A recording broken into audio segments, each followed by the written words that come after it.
"Can I sleep here tonight?" the obese girl asked. "Freezing. Stay," the mountain man said. The snow fell in thick, relentless sheets across the Montana territory, turning the world into a blur of white and shadow. Sarah Thompson stumbled through the forest, her breath coming in ragged gasps that crystallized in the frigid air. Behind her, the cruel laughter of the town boys still echoed in her mind, their taunts following her like wolves on a blood trail. "Fat Sally, where are you running to? Gonna break the ice when you fall through." She'd endured their mockery for 23 years, ever since her mother died, bringing her into this unforgiving world. The town of Ironwood had never let her forget that she was different, that her body didn't match their narrow vision of worth. Her father, a blacksmith broken by grief and whiskey, had barely acknowledged her existence before dying 3 winters past. Since then, she'd survived on charity work at the general store, enduring sideways glances and whispered conversations that stopped when she entered a room. Tonight had been the breaking point. Jackson Miller and his gang had cornered her behind the church after evening services, pushing her into the mud, laughing as she struggled to stand. Something inside her had snapped, not into pieces, but into sharp, desperate resolve. She'd run, not knowing where, only knowing she couldn't return to that place of endless humiliation. Now the forest embraced her with deadly indifference. Her wool coat, soaked through from falling in a hidden creek bed, clung to her like ice. Her fingers had gone numb an hour ago, and her legs trembled with each step. The temperature was dropping as night descended, and she knew with grim certainty that she wouldn't survive until dawn. A massive pine tree loomed ahead, and Sarah collapsed against its trunk, sliding down into the snow, her vision blurred. This was how it ended then, alone in the wilderness, unmourned, probably unfound until spring thaw. Perhaps it was mercy. Perhaps God was kinder than she'd believed. Through the haze of approaching unconsciousness, she saw a figure emerge from the darkness between the trees, tall, impossibly tall, with broad shoulders draped in fur and buckskin. For a moment, she thought death had taken physical form to claim her. The figure approached without hurry, footsteps crunching in the snow. A man's face came into focus, weathered and bearded, with eyes the color of storm clouds. He studied her with an intensity that should have frightened her, but somehow didn't. Sarah's lips moved, forming words that came out as barely a whisper. "Can I sleep here tonight?" The mountain man's expression didn't change, but something flickered in those gray eyes. Recognition, perhaps, or memory. He looked at her for a long moment, then spoke in a voice like distant thunder. "Stay." He bent down and lifted her as though she weighed nothing, cradling her against his chest. The warmth of his body cut through her frozen stupor, and she found herself too exhausted to question this impossible rescue. He carried her through the forest with sure steps, navigating the darkness as if the trees themselves guided his path. They reached a clearing where a sturdy log cabin stood against the mountain face, smoke rising from its chimney. The structure was more substantial than Sarah had expected, not just a trapper's temporary shelter, but a real home, built with care and meant to last. He shouldered open the door and brought her inside, where a fire crackled in a stone hearth. The cabin's interior was sparse but clean. A bed covered in furs occupied one corner, a rough-hewn table and chairs sat near the fire, and various tools and supplies lined the walls. He set her gently in a chair near the hearth and began removing her wet coat with efficient, impersonal movements. "You'll freeze in those," he said, gesturing to her soaked dress. He pulled a blanket from a chest and turned his back. "Change. There's a shirt on the bed." Sarah's frozen fingers struggled with the buttons, but she managed to strip off the wet layers and pull on his shirt, which hung on her like a tent. She wrapped the blanket around herself and settled back near the fire, feeling returning to her extremities in painful tingles. The mountain man ladled something hot from a pot hanging over the fire and handed her a wooden bowl. Venison stew, rich and savory. She ate slowly, each spoonful bringing her further back from death's edge. "Ethan Cole," he said finally, settling into the other chair. "Most folks just call me Mountain Man when they call me anything." "Sarah Thompson, they call me Fat Sally." The words came out before she could stop them, defensive and bitter. His eyes met hers without flinching. "I'll call you Sarah." Something in her chest loosened at those simple words. She looked at him properly then, noting the scars that marked his hands and face, the way his body held a coiled readiness even in rest. This was a man who'd survived through strength and skill, who knew the forest's dangers intimately. "Why did you help me?" she asked. Ethan was quiet for a long moment, staring into the fire. "Saw you in town a few times. Saw how they treated you. Reminded me of someone." He didn't elaborate, and Sarah didn't press. That night, he gave her his bed and slept in a chair by the fire, rifle across his lap. Sarah lay in the furs, warm for the first time in hours, and wondered what dawn would bring. The first week passed in a haze of recovery and adjustment. Sarah's body had suffered more from her flight through the forest than she'd realized. Frostbite on 3 toes, a fever that left her delirious for 2 days, and exhaustion so profound she could barely stand. Ethan tended her with surprising gentleness, brewing pine needle tea for her fever, changing poultices on her feet, and ensuring she ate regularly. He spoke little, but his actions conveyed more care than words ever could. As her strength returned, Sarah began to observe the rhythms of his life. Ethan rose before dawn to check his trap lines, returning with rabbits, marten, or the occasional fox. He skinned and cleaned the animals with practiced efficiency, stretching the pelts on frames outside. He chopped wood, mended equipment, and maintained the cabin with meticulous attention. But what struck Sarah most was his solitude. No one visited. No tracks marked the trail to his cabin except his own.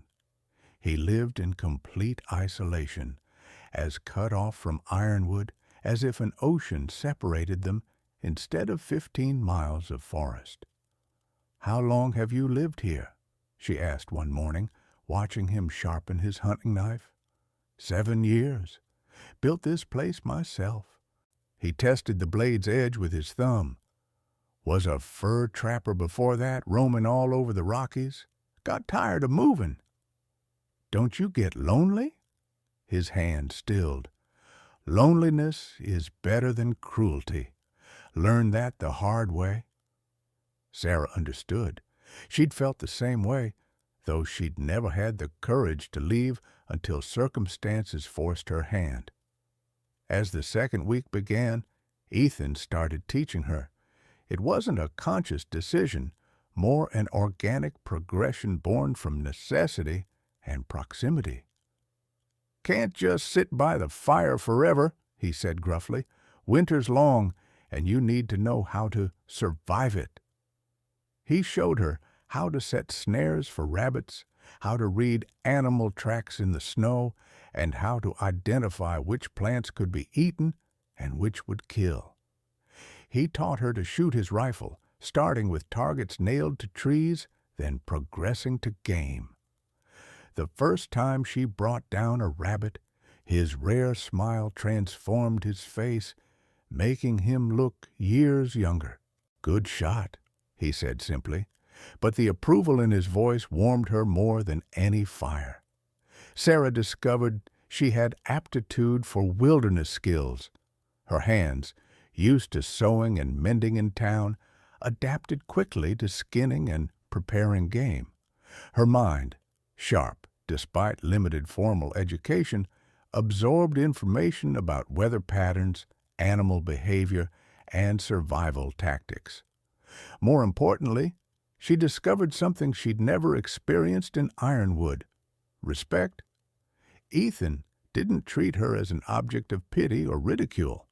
When she struggled to climb a steep hill during a hunting expedition, he didn't mock her breathlessness, but simply adjusted the route. When she succeeded at a difficult task, he acknowledged it without condescension. One evening, as they sat by the fire cleaning the day's catch, Sarah found herself talking about her mother, something she'd never discussed with anyone.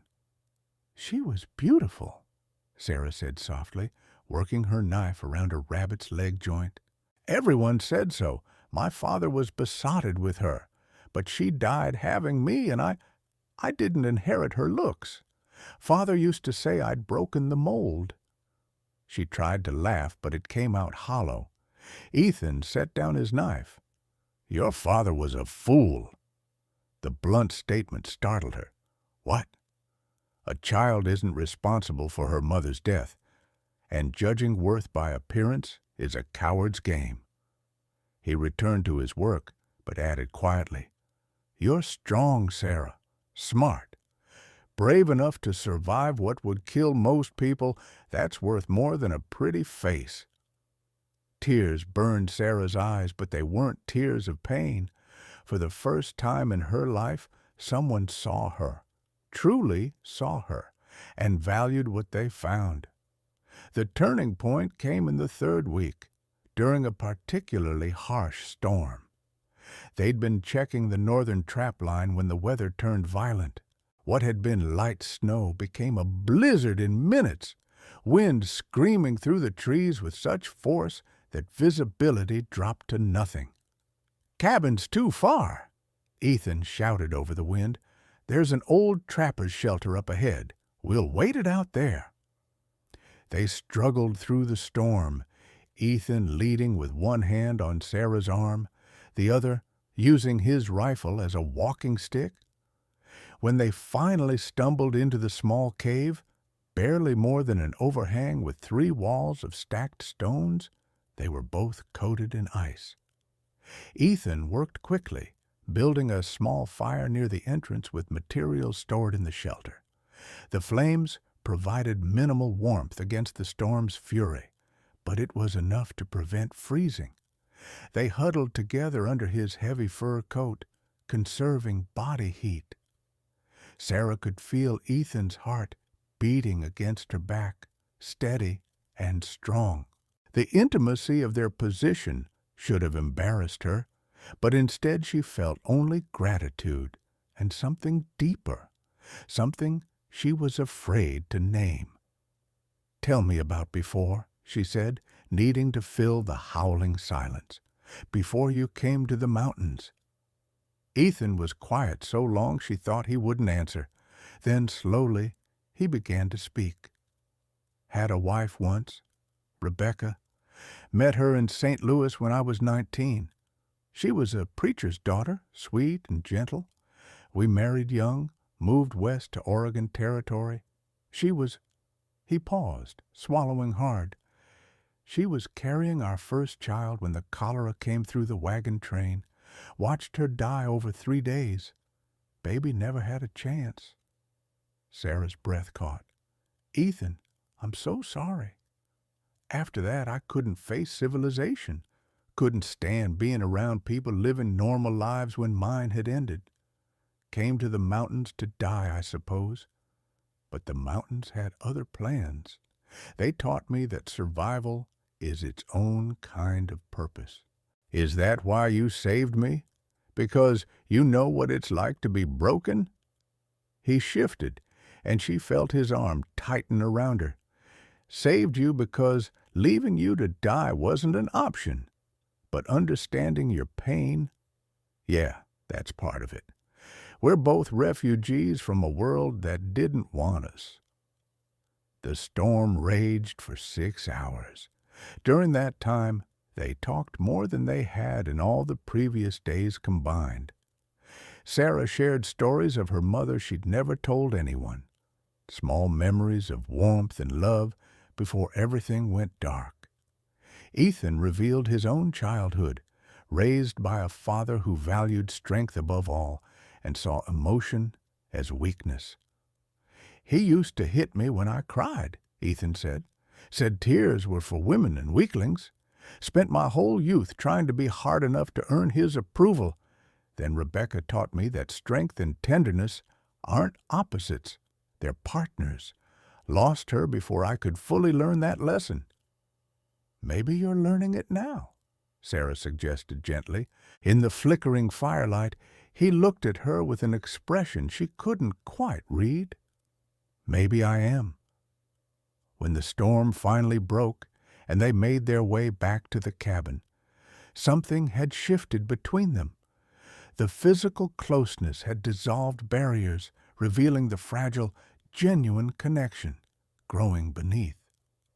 The trouble came on a bitter January morning when Ethan was checking his southern trap line. Sarah was alone in the cabin, grinding corn for meal, when she heard horses outside. Her heart seized with instant dread. No one came this far into the mountains in winter unless they were searching for something. She peered through the shutter to see 5 men dismounting, their faces familiar and hated. Jackson Miller led them, along with his brothers and 2 other boys from town. All carried rifles. Sarah's mind raced. The cabin door had no lock. Ethan had never needed one. She grabbed his spare rifle from above the fireplace, hands shaking as she loaded it with movements he'd drilled into her muscle memory. Jackson's fist pounded on the door. "Fat Sally, we know you're in there. Come on out. Your little vacation's over." "Go away!" Sarah shouted, hoping her voice sounded braver than she felt. "Can't do that, Sally. Whole town's been worried sick about you. Your disappearance caused quite a stir. We're here to bring you home." "I don't have a home in Ironwood." "Now that's no way to talk. Come peaceful like and nobody gets hurt." Sarah's grip tightened on the rifle. She knew their kind, bullies who cloaked cruelty in false concern. They hadn't come out of worry. They'd come because she'd escaped their torment, and they wanted to drag her back into it. "I'm not leaving," she yelled, "and this cabin isn't yours to enter." "Cabin belongs to that crazy mountain man, don't it?" This was a new voice, Jackson's younger brother Pete.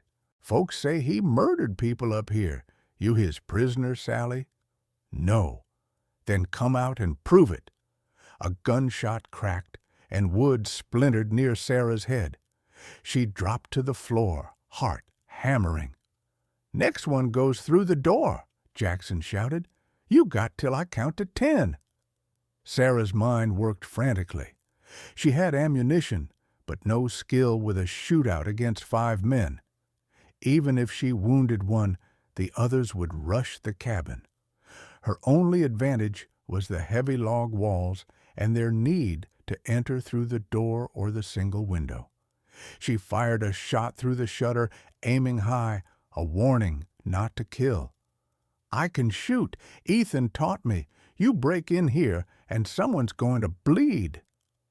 The men outside went quiet, conferring in low voices. Sarah used the pause to position herself with a clear shot at the door while keeping low, using the heavy table as cover. Then she heard it, the sound she'd been praying for, A single gunshot from the tree line, followed by Ethan's voice, carrying across the clearing with unmistakable authority. "You're trespassing. Leave, now!" Relief flooded through Sarah, but she didn't lower the rifle. Through the shutter, she could see Ethan standing at the edge of the clearing, rifle raised, his tall figure radiating lethal capability. Jackson turned to face him, trying to maintain his false bravado. "This ain't your business, mountain man. We're just collecting one of our own." "She's not yours to collect?" Ethan walked forward slowly, rifle never wavering. "She's under my protection. You leave now. You ride away with your lives. You stay, and I start dropping you one by one. Your choice." "You can't threaten us. There's 5 of us and 1 of you. I've fought Blackfoot war parties and grizzlies. You boys are neither." Ethan's voice was utterly calm, which somehow made it more terrifying. "I've got Sarah in my sights in the cabin, and she's a decent shot herself. So let's do the arithmetic. I drop 2 of you before you react. Sarah gets 1 through the window. That's 3 down. You really think the last 2 are going to rush either of us? Or are you going to wise up and ride out?" Pete's nerve broke first. "Jackson, maybe we should—" "Shut up!" But Sarah could hear the fear creeping into Jackson's voice. He'd probably never faced real violence in his privileged town life, and Ethan was the genuine article, a man who'd survived through skill and ruthlessness when necessary. "I'm counting to 5, Ethan said. "Then I shoot. 1. "You're bluffing. 2. "Come on, Jackson, this ain't worth dying over," one of the other boys said. 3. Jackson's rifle wavered. He was trapped by his own pride, unable to back down without losing face, but increasingly aware that Ethan meant every word. 4. "Fine, fine," Jackson spat. "Keep the fat bitch. She probably spread her legs for you anyway, you savage." Sarah tensed, expecting Ethan to shoot Jackson for the insult. Instead, his voice dropped to a near whisper that was somehow more menacing than shouting. "You just used up your mercy, boy. If I ever see you on this mountain again, I won't count. I'll just shoot. Now get out of my sight before I change my mind about letting you leave." The 5 men mounted their horses, Jackson's face purple with humiliated rage. They rode out at a gallop, disappearing into the trees. Ethan waited a full minute after they'd gone before lowering his rifle. He walked to the cabin and knocked gently. "Sarah, it's safe." She opened the door, and the rifle slipped from her shaking hands. Ethan caught it, then caught her as her legs gave out. She found herself sobbing against his chest, all the terror and adrenaline pouring out in a flood. I thought they'd—" "Shh! You're safe. They're gone." His arms wrapped around her, strong and protective. "You did good, Sarah. Standing your ground, firing that warning shot. You did real good." "I was so scared." "Fear keeps you alive. It's okay to be scared." He held her until the shaking subsided, then gently guided her inside. That night, neither of them slept well. Ethan sat watch by the window, rifle across his lap, while Sarah tossed in the bed, haunted by what-ifs. Near dawn, she gave up on sleep and joined him by the fire. "They'll come back," she said quietly. "Not those boys. They're cowards. But Jackson will tell stories in town, make himself the victim. Others might come. Let them." Ethan's jaw was set. "This is my mountain, and you're under my protection. Anyone who has a problem with that can take it up with me." "Why?" The question burst out before Sarah could contain it. "Why protect me? Why teach me? Why risk your life for someone you barely know?" Ethan turned to look at her, and in his storm-gray eyes she saw vulnerability she'd never glimpsed before. Because when I saw you in town, being treated like you were nothing, it reminded me of how I felt after Rebecca died. Like the world had decided I didn't deserve kindness or love or basic human decency. And I thought, if I could save one person from that kind of loneliness, maybe all these years alone would mean something. Tears streamed down Sarah's face. You saved more than one person, Ethan. You saved me from freezing, yes. But you also saved me from believing I deserved the cruelty. You showed me I could be strong, capable, valued. That's a bigger salvation than you know. He reached out and wiped a tear from her cheek with surprising gentleness. You were always those things, Sarah. You just needed space to see it yourself. In that moment, Sarah knew with absolute certainty that she loved him. Not from gratitude or dependence, but because he'd seen her soul and valued it. Because his strength came paired with kindness, his skill with patience, his survival instinct with compassion. But she didn't say the words, not yet. They hung between them, unspoken but understood, waiting for the right moment. Winter deepened, and the threat from Ironwood didn't materialize. Either Jackson had been too humiliated to report the encounter, or the town had decided Sarah wasn't worth the effort of retrieval. Either way, the mountain remained their sanctuary.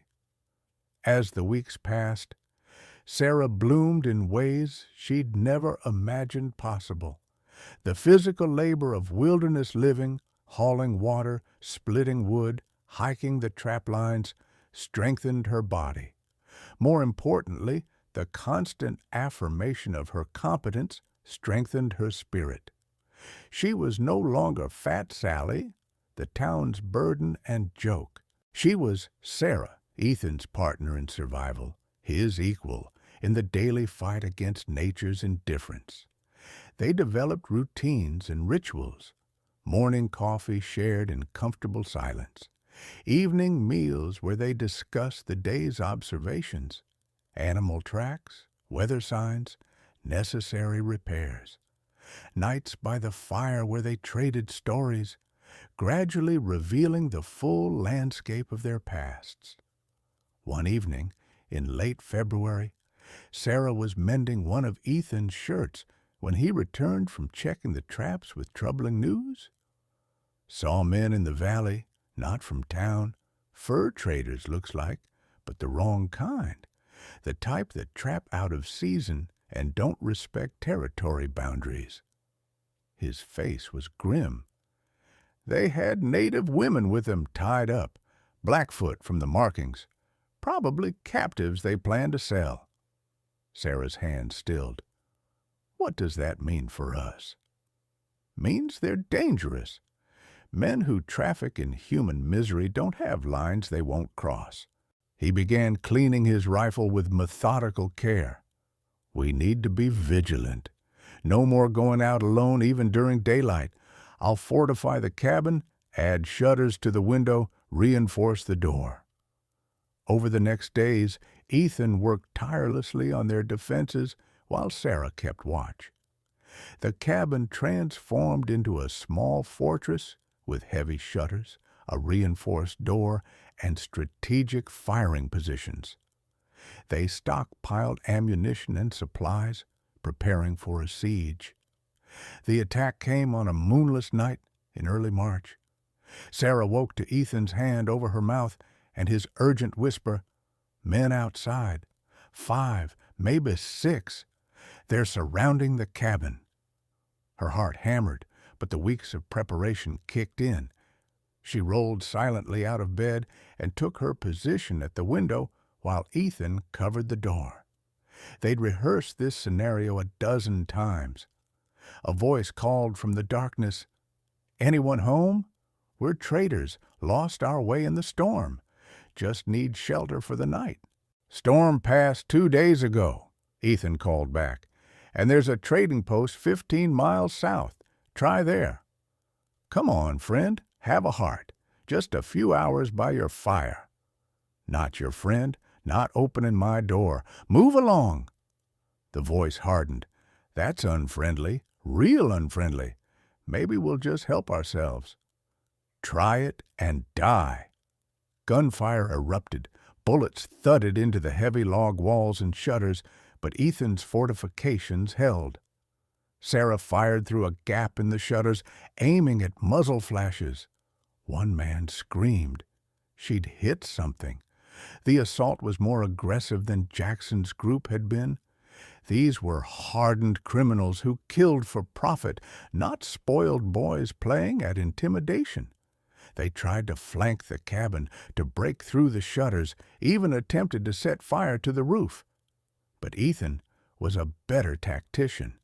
Each assault was met with precise gunfire.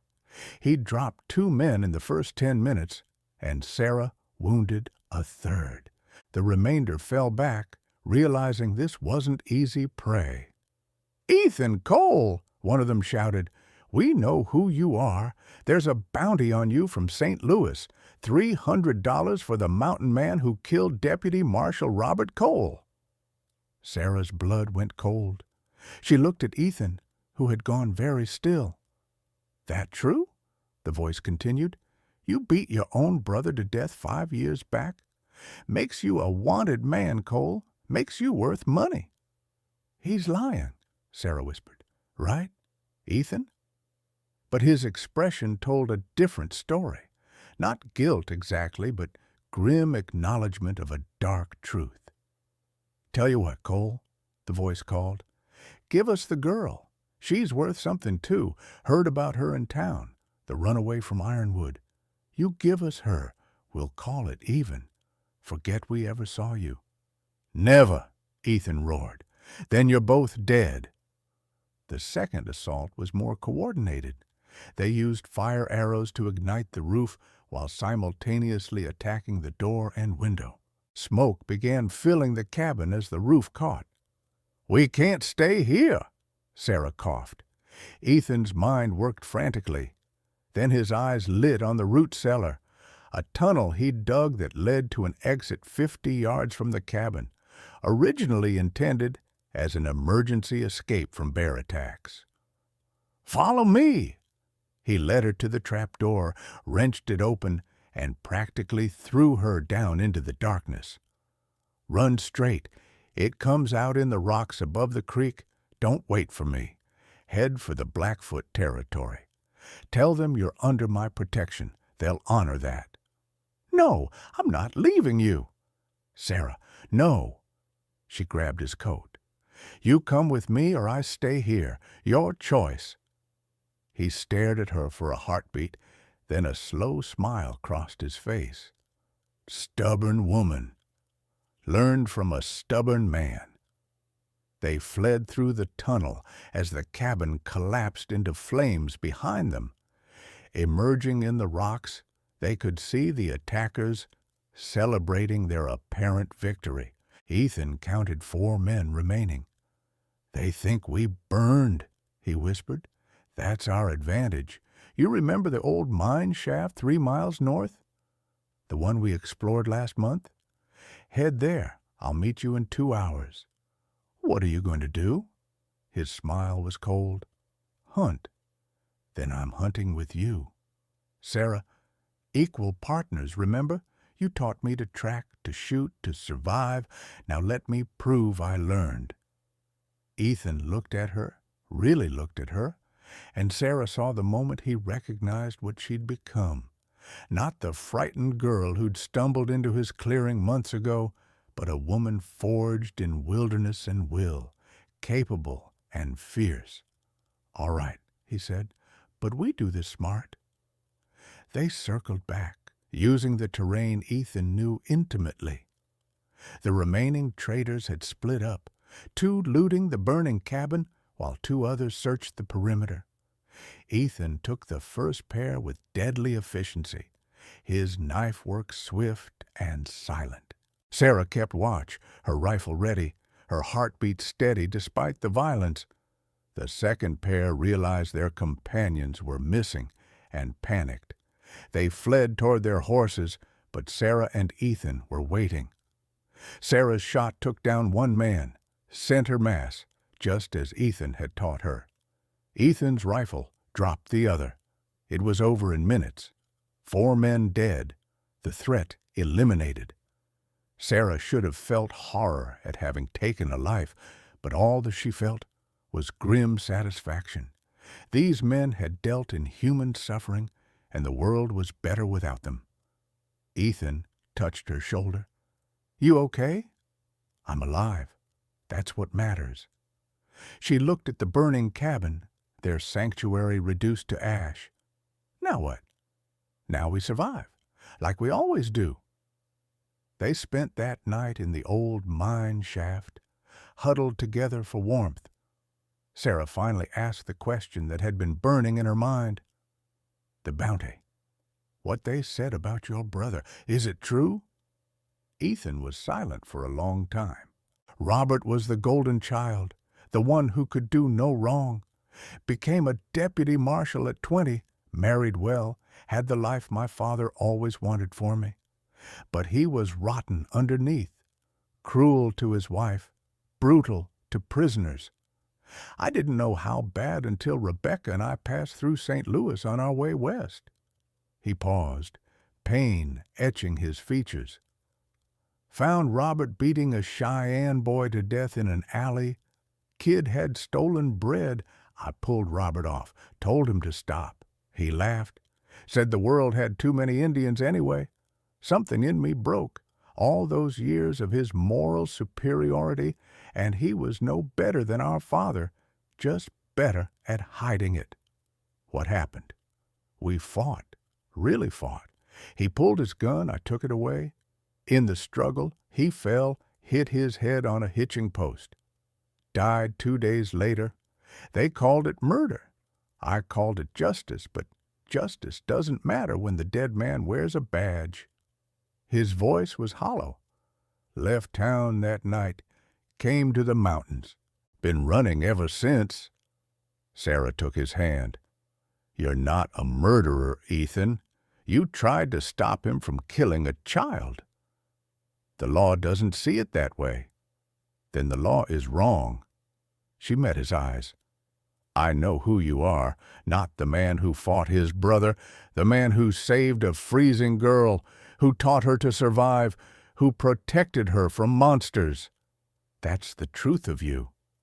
Ethan's control cracked. He pulled her against him, his face buried in her hair. "I don't deserve you," he whispered. "Maybe not, but you've got me anyway." They held each other in the darkness, two broken people who'd found wholeness together, sheltering from a world that wanted them erased. Spring came reluctantly to the mountains, and with it, a decision. The cabin was destroyed, and rebuilding would take months. More importantly, bounty hunters knew where to find them. They needed to move deeper into the wilderness, beyond the reach of law and civilization. "There's a valley I scouted years ago," Ethan said as they planned their route. "North of here, in territory the Blackfoot control. Beautiful spot.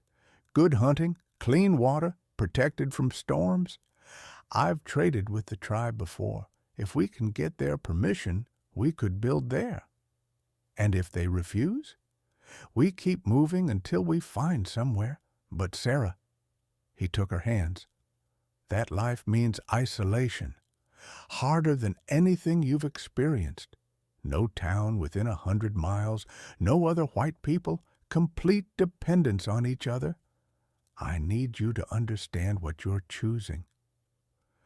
Sarah thought of Ironwood, with its cruel gossip and casual cruelty. She thought of the woman she'd been there, diminished, afraid, convinced of her own worthlessness.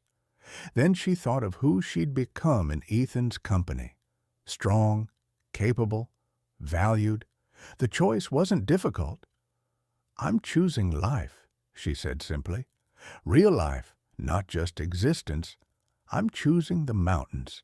I'm choosing you." Ethan's eyes shone with emotion. "I love you, Sarah. Should have said it weeks ago, but I was afraid. Afraid you'd think it was just gratitude or dependence. But it's not. You're the strongest, bravest woman I've ever known. You're my partner, my equal, my everything." "I love you too," Sarah whispered.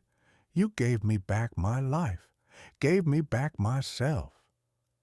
They kissed then, finally, with all the pent-up emotion of months flowing between them.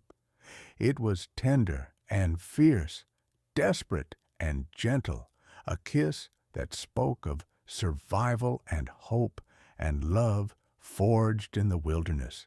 The journey north took 2 weeks, traveling through territory so remote that they saw no signs of human passage.